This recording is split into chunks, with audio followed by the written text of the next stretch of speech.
혹시 여러분이 AI에게 쓰고 있는 그 프롬프트가 사실은 아무 효과 없는 그냥 기분 탓일지도 모른다는 생각 해보신 적 있나요? 오늘 다룰 이야기는 바로 수백만 명을 속이고 있는 이 플라시보 프롬프트에 대한 겁니다. 이게 대체 뭔지 지금부터 한번 파헤쳐보죠.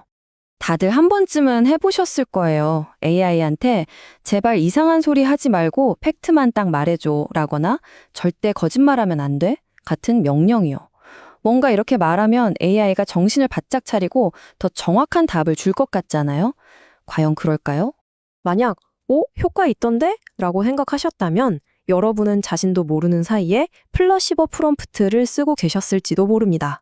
네, 맞아요. 그 위약 효과 할 때 쓰는 플라시보요. 실제로는 효과 없는 약인데 효과가 있다고 믿게 되는 것처럼 말이죠. 자, 그럼 이 플라시보 프롬프트가 대체 뭔지 좀 더 제대로 한번 알아보겠습니다. 연구자들은 이걸 ISP라는 이름으로 부르더라고요. ILSP. 우리 말로는 환상적 안전성 프롬프트라고 하는데요. 말이 좀 어렵죠. 쉽게 말해서 이걸 쓰면 AI가 더 안전해지고 똑똑해질 거라는 환상을 주지만 실제로는 AI의 행동을 눈꼽만큼도 바꾸지 못하는 그런 텅 빈 지시문을 말하는 겁니다. 이게 어떻게 우리를 감쪽같이 속이냐면요. 총 4단계가 있어요. 첫째, 이게 안전성을 높여준다는 주장이 있고요. 둘째, 진실되게 말해처럼 지켰는지 안 지켰는지 잴 수도 없는 애매한 지시를 내립니다.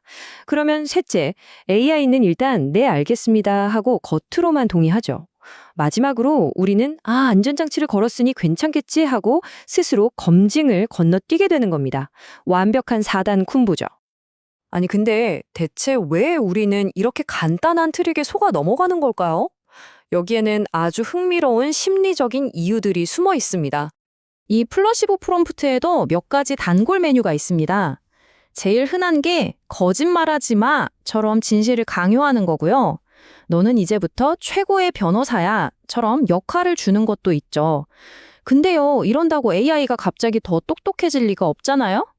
예를 들어 출처 밝혀라고 하면 그냥 그럴듯한 가짜 출처를 만들어낼 뿐이에요.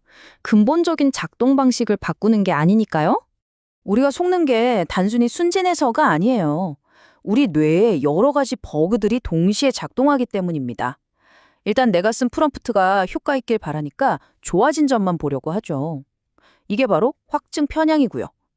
AI가 네, 알겠습니다 하고 씩씩하게 대답하면 그걸 고지고대로 믿어버립니다. 심지어 내가 이 프롬프트를 만드느라 고생했으니까 에이, 효과가 있겠지 하고 스스로 합리화하기까지 한다니까요. 자, 이게 그냥 그럴 것이다 하는 뜬구름 잡는 얘기가 아니라는 걸 보여드릴게요. 우리 주변의 실제 사례들을 보면 정말 깜짝 놀라실 겁니다. 이거 보세요. 무려 애플입니다. 세계 최고의 테크 기업인 애플조차도 애플 인텔리전스의 시스템 프롬프트에 환각을 일으키지 마세요 라는 전형적인 ILSP를 썼다는 게 발견됐어요. 이건 이 문제가 그냥 몇몇 사용자의 실수가 아니라 산업 전체에 퍼져 있는 현상이라는 걸 보여주는 거죠. 우리나라라고 다를까요? 한 연구를 보니까 효과가 있다고 소문난 플라시보 프롬프트 게시물 하나가 단 하루 만에 여러 커뮤니티로 퍼져나가면서 조회수가 10만 5천을 넘겼다고 합니다. 정말 바이러스처럼 순식간에 퍼져나가는 거예요. 학계 연구를 보면 숫자로 딱 보입니다.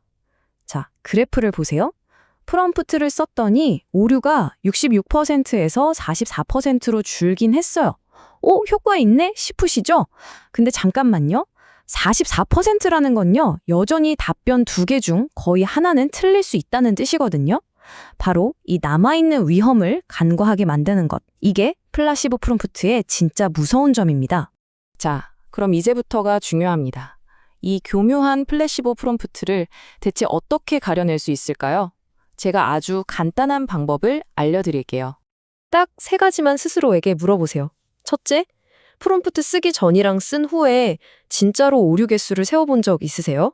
둘째, 혹시 AI가 네, 알겠습니다 라고 대답한 것만 보고 효과 있구나 하고 생각하셨나요? 셋째, 이 프롬프트를 쓴 다음부터 팩트체크를 좀 소홀히 하고 있진 않나요? 만약 이 질문들에 아니요, 네, 네 순서로 답하셨다면 빙고, ILSP를 쓰고 계실 확률이 아주 높습니다. 좋습니다. 그럼 이제 가짜를 넘어 진짜로 AI 성능을 끌어올리는 프롬프트는 어떻게 써야 할까요? 바로 써먹을 수 있는 방법을 알려드리겠습니다. 핵심은 이거예요. 추상적인 소원을 비는 대신 구체적인 행동을 지시하는 겁니다. 거짓말하지 마라고 막연하게 말하는 건 아무 소용이 없어요. 대신 모든 숫자 데이터는 출처랑 날짜를 꼭 같이 써줘라고 요구하는 거죠. 이건 AI가 실제로 수행할 수 있고 우리 눈으로 확인도 가능한 명확한 명령이거든요. 하나 더 볼까요? 그냥 출처를 밝혀라고 하면 그럴듯한 걸 지어낼 수 있습니다. 하지만 내 주장을 뒷받침할 학술 논문 3개를 찾아주는데 조건이 있어. 반드시 최근 5년 안에 발표된 걸로. 이렇게 조건을 구체적으로 달아주는 거죠. AI가 딴짓할 틈을 주지 않는 겁니다. 결국 모든 걸 관통하는 핵심은 간단합니다. AI를 똑똑하게 만드는 마법의 주문 같은 건 없다는 거예요. 진짜 중요한 건 우리가 얼마나 구체적이고 구조적인 맥락을 제공하는지, 그리고 AI가 내놓은 결과를 얼마나 비판적으로 검토하는지, 바로 우리 자신의 태도에 달려 있습니다. 마지막으로 이런 질문을 하나 던져보고 싶네요. 앞으로 AI가 우리 삶에 더 깊숙이 들어올 텐데요. 어쩌면 미래에는 정답을 많이 아는 것보다 AI로부터 정확한 정답을 이끌어내는 올바른 질문을 던질 줄 아는 능력이 훨씬 더 중요해지는 건 아닐까요? 오늘의 얘기는 여기까지입니다.